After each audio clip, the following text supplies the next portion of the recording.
Here are the top 10 stories on TV Platinum. On number 1, Africa's richest man and president of Dangote Group, Aliko Dangote, has commended President Bola Tinubu for his visionary leadership and major infrastructure strides, particularly in Lagos State. In an open letter, Dangote lauded Tinubu for transforming flood-prone Victoria Island through the Eco-Atlantic City project and initiating key infrastructure like the Lagos-Calabar and Sokoto-Badagry highways. Citing recent flooding in Texas, he noted Nigeria's own flood challenges and announced that the Aliko Dangote Foundation will launch a climate fund to support vulnerable communities. Dangote concluded his letter with heartfelt prayers for President Tinubu's continued wisdom, success, and impactful leadership. On number 2, the Senate has rejected accusations from the House of Representatives that it is deliberately delaying actions on bills passed by the lower chamber. Senate President Godswill Akpabio and Majority Leader Opeyemi Bamidele affirmed that the Senate treats all legislative requests seriously, noting it approved 6 House bills last week. Bamidele, however, stressed the need for due diligence while reaffirming the Senate's commitment to national interests and constitutional duties. On number 3, Mr. Joseph Aloba, father of the late singer Mohbad, has appealed the Lagos High Court ruling that upheld legal advice clearing Naira Marley and Sam Larry of involvement in his son's death. Filed at the Court of Appeal, Aloba, through his legal team led by Wahab Shitu San, argued that the Attorney General's powers are not absolute and must align with justice, due process, and public interest.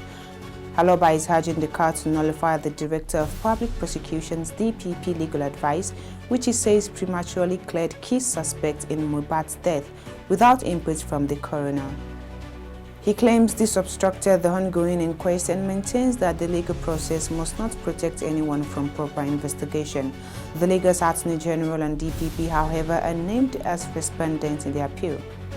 On number 4, former Secretary to the Government of the Federation, Babachir Lawal, sparked backlash on Tuesday after he heated exchange during a live interview on TVC News. In a viral clip, Lawal reacted angrily to a question comparing the 2019 and 2023 elections, firmly rejecting any similarity between the Buhari-era polls and those that brought President Bola Tinubu to power. He insisted that Tinubu did not win the 2023 elections, sparking reactions across social media. Lawal, who was sacked in 2017 over corruption allegations, recently dumped the APC for the African Democratic Congress (ADC), a new coalition party aiming to unseat President Tinubu in 2027. His outburst has drawn widespread criticism, with many calling it unprofessional and disrespectful. On number 5, the African Democratic Congress has dismissed claims of backing any presidential candidate ahead of 2027, insisting it remains neutral and transparent under the leadership of Senator David Mark. Meanwhile, the party is witnessing mass defections from PDP and APC in states like Borno, Gombe, Jigawa, and Hondo. Key political figures cite failed leadership and economic hardship under the APC as reasons for joining the ADC, which they described as a credible alternative for national transformation. On number 6, primary school teachers in the Federal Capital Territory have resumed classes today, July 9, 2025, following the suspension of their over 3-month-old strike. The decision followed a 16 billion naira payout facilitated by FCT Minister Nyesom Wike, who allocated 10% of area council's IGR to clear salary arrears and implement the new minimum wage. The Nigerian Union of Teachers (FCT) chapter, however, commended the intervention and pledged to keep pushing for full settlement of entitlement. On number 7, the United States has updated its visa policy for Nigerian citizens, announcing that most non-immigrant and non-diplomatic visas will now be single-entry and valid for just 3 months. The new rule takes immediate effect, and visas issued before July 8, 2025 will remain unchanged. The United States says the policy aligns with its global visa reciprocity standards, focusing on security, overstay control, and document integrity. Despite the changes, it's pledged continued partnership with Nigeria on security, trade, and education.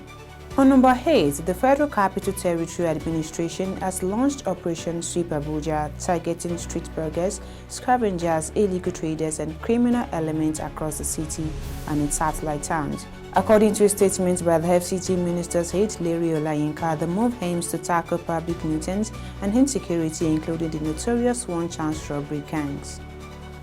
A joint task force has been deployed and offenders will be profiled and returned to their state of origin. Residents are urged to stay vigilant and report suspicious activity.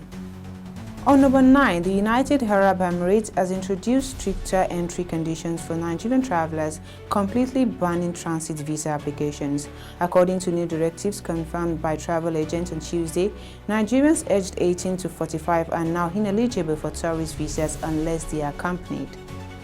For applicants aged 45 and above, visa approval will require a 6-month personal bank statement showing a minimum monthly balance of $10,000 or its naira equivalent. The new policy is likely to curb Nigerian travel to Dubai, with agents urged to thoroughly check all visa documents and financial requirements.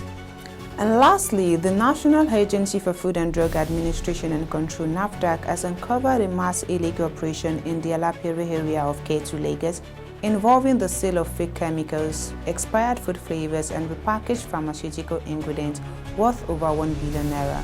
The agency arrested 3 suspects and sealed 3 warehouses during the raid, which followed credible intelligence. Officials said the culprits were redirecting expired chemicals for use in food and drug production. Recovered items included expired flavorings, roasted meat, tiger nuts, and active pharmaceutical ingredients like metronidazole benzoate, posing a serious health risk to the public. That's the top 10 stories on TV Platinum. I am Hakima Dada. Do all to subscribe to all our social media platforms for more news updates. Thank you for watching and bye for now.